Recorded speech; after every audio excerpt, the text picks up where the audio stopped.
Bismillahirrahmanirrahim. Assalamu alaikum rahmatullahi wa barakatuhu. Dear viewers, so today's topic is very interesting. The Prophet Sallallahu Alaihi Wasallam's guidance on seeking the best doctors. Imam Malik rahmatullah alayh narrated in his Muwatta that Zaid bin Aslam raziyallahu ta'ala anhu, Imam Malik, this was the first hadith book, Muwatta Imam Malik. So he has narrated from Zaid bin Aslam Razillahu Ta'ala anhu that during the time of Prophet Sallallahu Alaihi Wasallam, a man was injured and the blood was congested in the wound. The man then called two doctors from Bani Anmar to examine him. The man then claimed that the Messenger of Allah Sallallahu Alaihi Wasallam asked them, "Who is the best doctor among you?" They asked, "Is there preferability in the medicine, O Messenger of Allah Sallallahu Alaihi Wasallam?" He said, "The one who has sent down the disease also sent down the cure." MashaAllah. The hadith indicate that the Muslim should seek the best authority in each and every matter and field, because such expertise will ensure that the job is done with excellence. For instance, those inquiring about the matter of religion should seek the most knowledgeable scholar to answer their questions. Further, those who are unsure about the direction of the prayer should imitate the most knowledgeable person available. This is the way of Allah has created His slaves.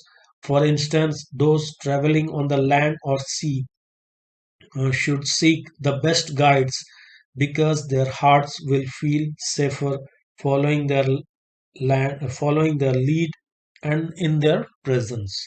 So the religion, the mind, the way of Allah created mankind will emphasize this fact mentioned in the hadith. The Prophet ﷺ's statement, "He who has sent down the disease also sent down the cure," like this has been mentioned in several other ahadith.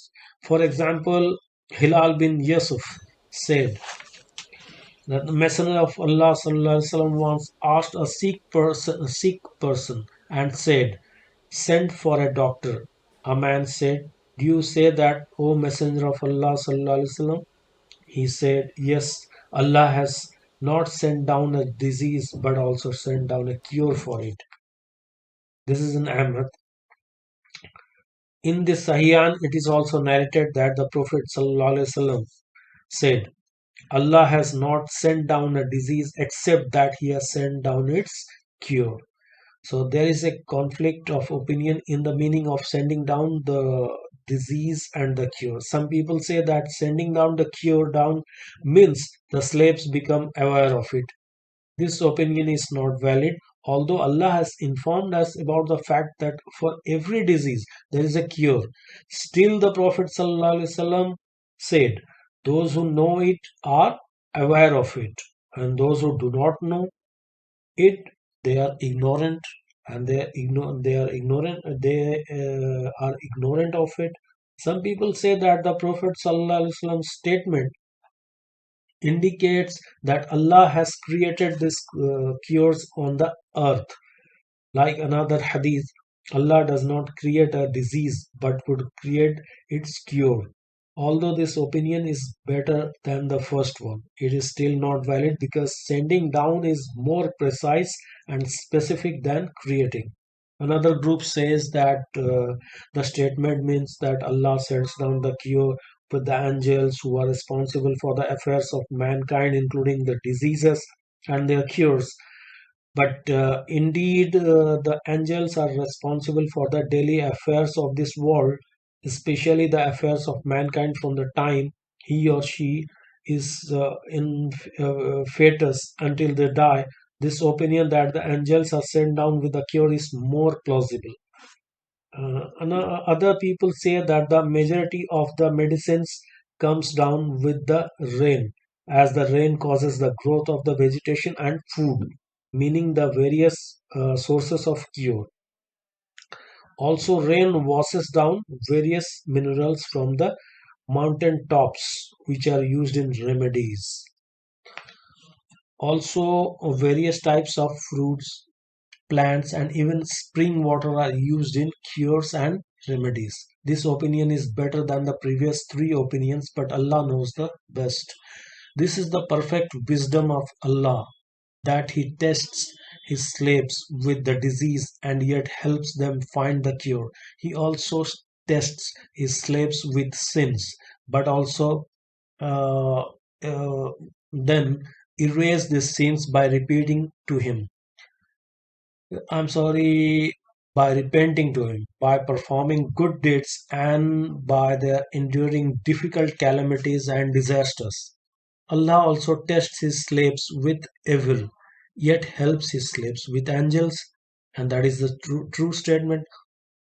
Allah also tests His slave with desires, but has allowed them to satisfy their desires by taking from the good, pure substances that are also desirable. For example, there